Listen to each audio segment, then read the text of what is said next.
Hey everyone, how are you today? I'm going to talk to you about one more Rotterdam film, at least one more, for this season.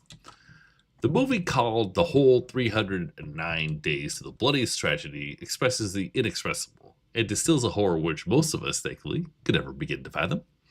It looks at a series of killings in the 60s that has widely been described as a genocide in Indonesia, but it uses the potentially cathartic lens of cinema to reimagine what was to give us a fun and kind of cheesy horror movie.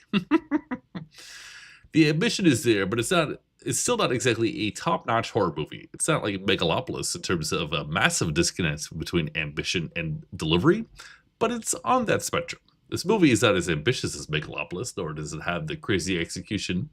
Does it have such a crazy execution? But it's not exactly Once Upon a Time in Hollywood or Maldoror in terms of being a grand alternative history project.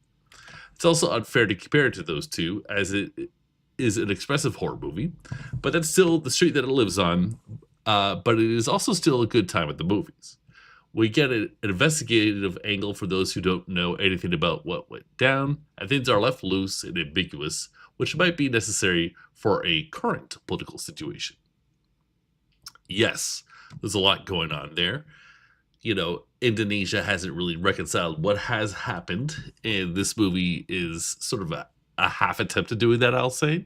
And, you know, those are the limitations that are going to be imposed on you, but it is what it is, looking from afar.